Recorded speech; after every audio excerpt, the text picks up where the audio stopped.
Assalamualaikum Bray. Perang Badar adalah pertempuran besar pertama antara umat Islam. Perang ini terjadi pada 17 Ramadan 2 Hijriah. Lebih lengkapnya, yuk kita simak. Perang Badar terjadi pada tanggal 17 Maret tahun 624 Masehi atau 17 Ramadan tahun kedua Hijriah. Perang Badar melibatkan 313 pasukan umat Islam yang melawan lebih dari 1.000 orang dari kaum Quraisy. Perang Badar merupakan perang pertama yang dijalani umat Islam sejak peristiwa hijrahnya Nabi Muhammad SAW pada 622 Masehi. Di dalam Al-Quran, Perang Badar dijelaskan dalam beberapa ayat di Surat Ali Imran. Quran Surat Ali Imran ayat 123, sesungguhnya Allah telah menolongmu dalam peperangan Badar. Padahal, kamu adalah ketika itu orang-orang yang lemah. Oleh sebab itu, bertakwalah kepada Allah agar kamu mensyukurinya. Quran Surat Ali Imran ayat 124, ingatlah ketika kamu mengatakan kepada orang mukmin, apakah tidak cukup bagimu Allah membantumu dengan 3.000 malaikat yang diturunkan dari langit. Quran Surat Ali Imran ayat 125, ya cukup. Jika kamu bersabar dan siap siaga, lalu mereka datang menyerangmu dengan seketika, niscaya Allah menolongmu dengan 5.000 malaikat yang memakai tanda. Quran Surat Ali Imran ayat 126, dan Allah tidak menjadikan pemberian bala bantuan itu melainkan sebagai kabar gembira bagi kemenanganmu agar tentram hatimu karenanya. Dan kemenanganmu itu hanyalah dari Allah yang Maha Perkasa. Secara historis, kata Badar berasal dari nama sumber mata air yang terletak di antara Makkah dan Madinah. Oleh sebab itu, perang besar di bulan suci Ramadan itu dinamakan Perang Badar. Pada mulanya, tersiar kabar di kota Madinah bahwa ada kafilah besar dari kaum Quraisy yang meninggalkan Syam untuk pulang ke Makkah. Kafilah tersebut membawa barang-barang perniagaan yang nilainya sangat besar berupa 1.000 ekor unta beserta barang-barang berharga lainnya. Umat Islam lantas menghadang kafilah dagang Abu Sufyan yang membawa barang dagangan Quraisy dari Syam. Alasan penghadangan tersebut adalah keinginan umat Islam untuk mengambil hak-hak mereka yang dulu pernah dirampas oleh kaum Quraisy. Sementara, di kalangan kaum Quraisy tumbuh rasa cemburu akibat perkembangan kota Madinah di bawah kepemimpinan Nabi Muhammad SAW. Namun demikian, Perang Badar sesungguhnya terjadi karena umat Islam ingin mempertahankan eksistensi agama Islam. Selain itu, Nabi Muhammad SAW berperang melawan kaum Quraisy juga bukan untuk meraih kekuasaan, kekayaan, kesenangan pribadi atau golongan semata. Lebih dari itu, Nabi Muhammad SAW ingin menegakkan agama Islam di muka bumi. Pasukan umat Islam kalah dalam jumlah, tapi tetap semangat jihad. Perang Badar terjadi saat 17 Ramadan tahun 2 Hijriah pada pagi hari. Pasukan umat muslim dipimpin oleh Nabi Muhammad SAW, sementara pasukan dari kaum Quraisy dipimpin oleh Abu Jahal. Dalam peperangan tersebut, umat Islam mengambil posisi yang terdekat dengan sumber air. Tempat tersebut dipilih oleh Nabi Muhammad SAW sebagai salah satu bentuk strategi perang. Umat Islam memanfaatkan kondisi geografis dari kawasan Badar. Misalnya, sahabat Sa'ad bin Mu'adz membuat gundukan tanah di sekitar lokasi peperangan.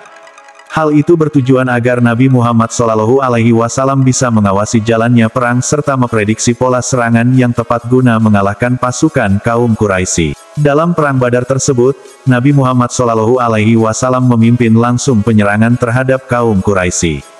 Peperangan itu melibatkan 313 kaum muslim, 8 pedang, 6 baju perang, 70 ekor unta, serta 2 ekor kuda.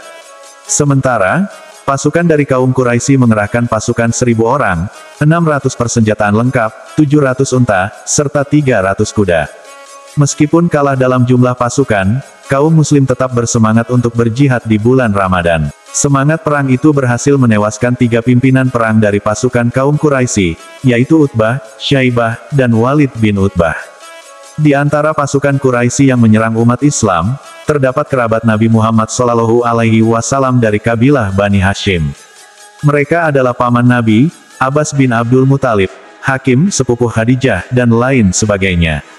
Sesungguhnya pertempuran besar dalam Perang Badar itu di luar perkiraan umat muslim. Sebab, sejak awal Nabi Muhammad SAW telah merencanakan pengerahan pasukan muslim untuk peperangan biasa, bukan perang besar. Oleh sebab itu, pasukan umat Islam hanya berjumlah 313 orang. Saat melihat banyaknya tentara kaum kafir Quraisy berserta kelengkapan persenjataan, zirah, tombak, pedang, dan alat tempur lainnya, Nabi Muhammad SAW sempat menangis. Dia lantas berdoa kepada Allah Subhanahu wa Ta'ala, "Ya Allah, jikalau rombongan yang bersamaku ini ditakdirkan untuk binasa, maka tidak akan ada seorang pun setelah aku yang akan menyembahmu. Semua orang yang beriman akan meninggalkan agama Islam nan sejati ini." Setelah berdoa, Nabi Muhammad SAW merancang strategi peperangan. Dia menjajarkan pasukan kaum muslim dalam formasi rapat. Dia juga memerintahkan agar sumur-sumur segera dikuasai untuk memutus pasokan air ke kaum kafir Quraisy. Selain itu, perang juga diawali dengan pertempuran jarak jauh. Saat pasukan kafir Quraisy bertolak untuk menyerang, umat Islam tidak segera menyambutnya dengan adu fisik secara langsung. Mereka terlebih dahulu menembakkan anak-anak panah dari kejauhan. Kemudian, barulah mereka menghunus pedang dan melakukan pertempuran. Lewat tengah hari, sebanyak 50 pemimpin pasukan kafir Quraisy tewas, termasuk Abu Jahal. Sementara itu, banyak sisanya yang lari tunggang langgang. Sementara itu, korban dari kaum muslim hanya 14 orang. Selain memukul mundur 1000 tentara dari Quraisy, umat Islam juga berhasil mengambil rampasan 600 persenjataan lengkap, 700 unta, 300 kuda, serta perniagaan milik kafilah Abu Sufyan. Dengan kecerdikan Nabi Muhammad dan kedisiplinan pasukannya, umat Islam berhasil membalikkan keadaan yang membuat kehormatan dan kemuliaan Islam makin tegak di Jazirah, seperti halnya yang dibahas pada buku Perang Badar karya Abdul Hamid Jauda Al-Sahar. Perang Badar dimenangkan oleh umat Islam. Pada akhirnya, Perang Badar dimenangkan oleh pasukan dari umat Islam. Kemenangan pada Perang Badar tersebut membuat posisi Islam di kawasan Madinah kian kuat. Sementara, kaum Quraisy yang kalah di Perang Badar harus menelan kekecewaan mendalam. Mereka pun semakin berhasrat untuk membalas dendam dengan persiapan yang jauh lebih matang. Bagi umat Islam, Perang Badar adalah peristiwa besar, apalagi terjadinya pada bulan suci Ramadan. Perang Badar menjadi pertempuran besar pertama umat Islam dalam melawan musuh.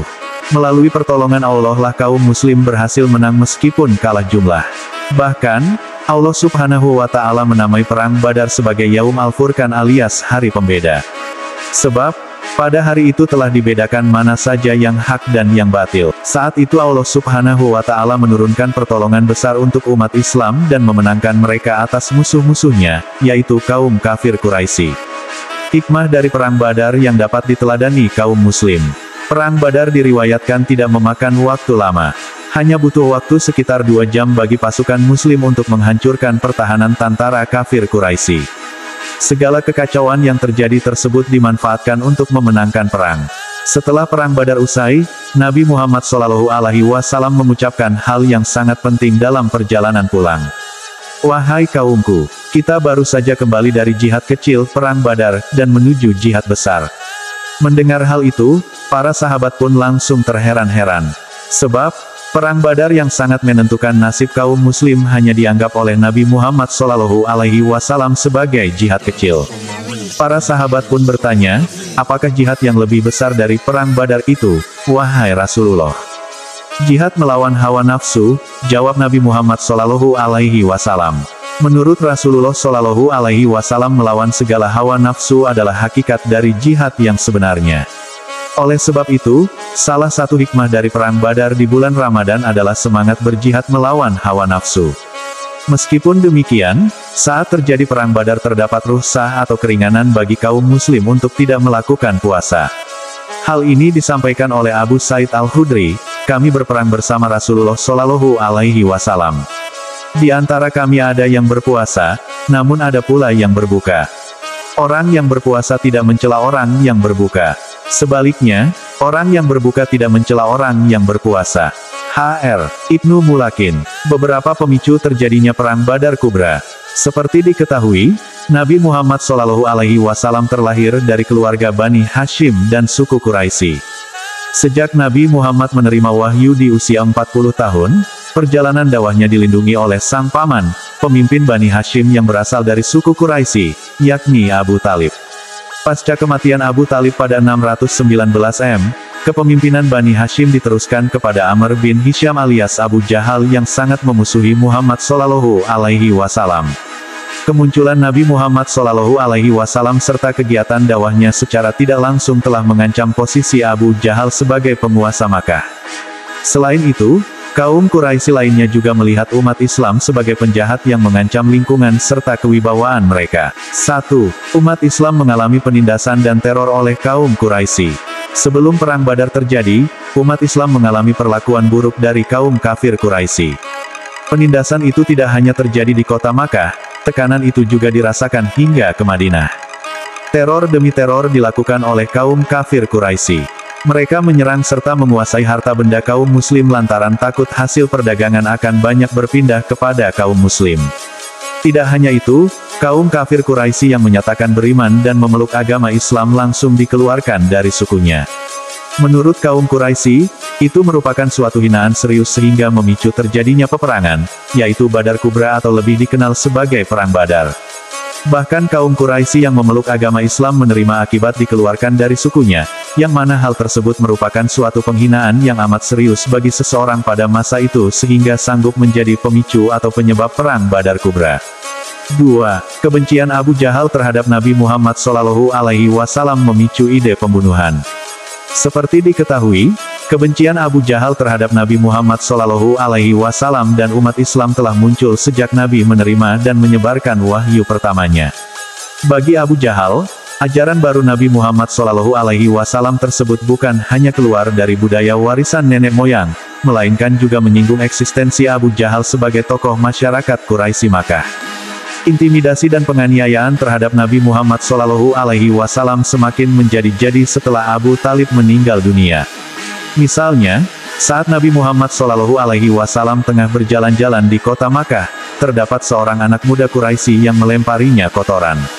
Setibanya di rumah, Fatimah, anak perempuan Rasulullah SAW yang masih kecil menangis melihat perlakuan yang diterima ayahnya.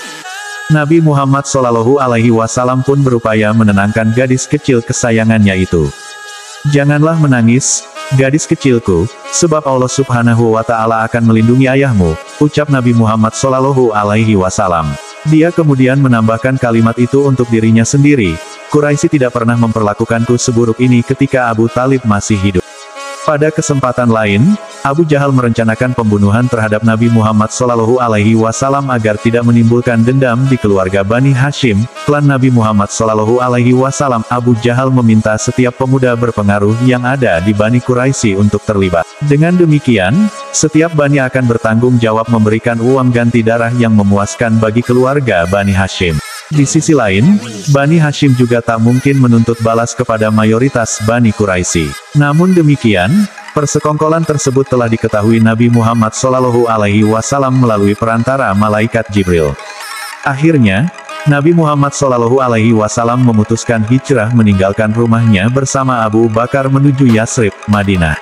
Nabi Muhammad SAW mengecoh musuh yang mengepung rumahnya dengan cara membiarkan Ali mengisi tempat tidurnya. Saat hijrah, sebagian besar penduduk Madinah menyambut kedatangan Nabi Muhammad SAW dengan tangan terbuka. Hal itu ditandai dengan kesempatan saling melindungi antar kaum Muslim, Yahudi, serta suku-suku di Yasrib melalui Piagam Madinah. Piagam Madinah menjadi tanda awal agama Islam sebagai pemersatu. Demikianlah kisah Perang Badar yang terjadi di bulan suci Ramadan. Semoga perjuangan kaum muslimin dalam memerangi kekafiran dapat menjadi pelajaran dan hikmah.